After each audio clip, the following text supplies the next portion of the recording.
Hey everybody, and welcome to a slightly different video as we start out above Area 51 on Google Maps. But we're not going to stick around Area 51, we're going to head south to a town called Mercury. It is a town in Nevada and it is pretty secretive, just as secretive as Area 51.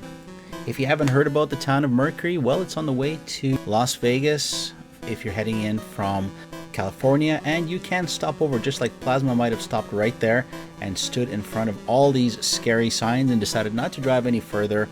The town of Mercury is one of the few towns in the United States that is highly classified with restricted access because that is where a lot of the nuclear research goes on. So let's fend it against a mythical Red Force attacking it with the NASAMS air defense system. Now, why NASAMS? Because it is designed for medium-range defense of high-priority targets.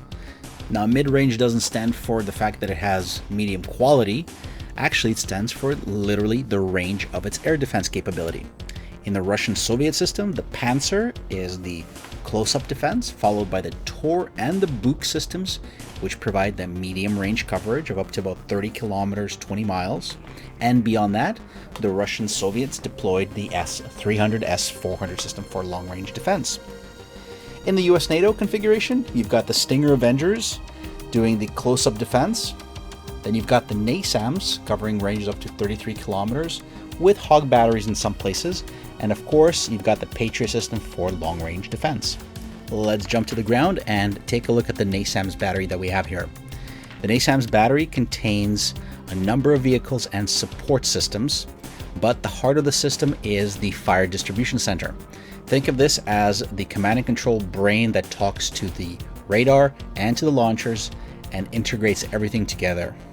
With a range of up to 25 kilometers, 12 miles, the control center can talk to individual launchers and the radar, allowing you to distribute your air defense system. Beyond that, you've got your trucks full of missiles and support equipment, and then you've got the launchers. First off, the launchers have the ability to turn 270 degrees to face onto almost any location so that the missiles fly directly at the target. In addition, the launchers carry multiple weapon types.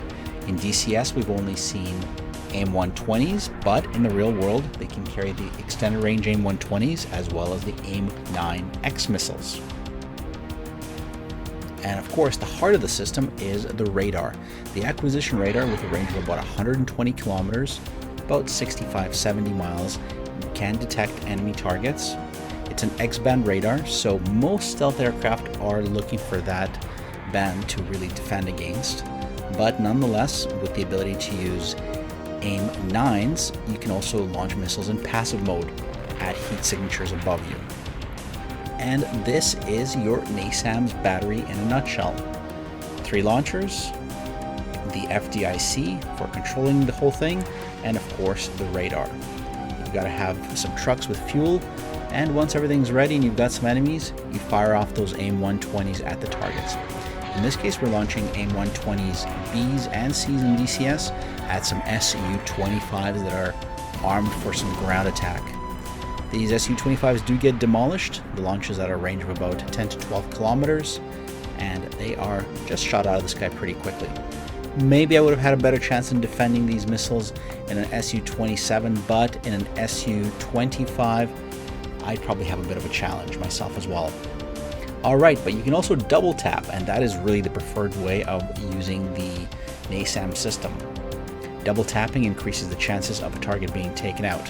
In this case, we do have an Su-25 that knows what he is doing, and he does appear to be defending quite successfully. Indeed, he drives the missile down and then defends against it. The missile's proximity sensor does not go off. Haha, Su-25 has survived the first missile, but that's where the double tap comes in. The second missile gets him. So, NASAMS, very modular, very capable, but what about more advanced aircraft such as the Su-34 in the current conflict, for example, in Ukraine? Well, the Su-34, the Su-24 with advanced jamming capability may have a greater chance against the AIM-120s used on the NASAMS systems. Of course, we don't have the classified information, but one thing to keep in mind, and this is where the danger of NASAMS export not getting to Ukraine comes in is because it does use Link 11 and Link 16 as well as IFF capability. NATO countries and the United States may decide not to ship NASAMS to Ukraine in fear of these falling into the hands of the Russians, because if the Russians get their hands on the IFF and the Link 16 capability, there could be some concerns.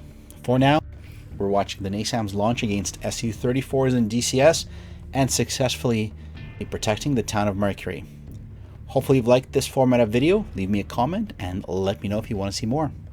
Plasma 1945, out.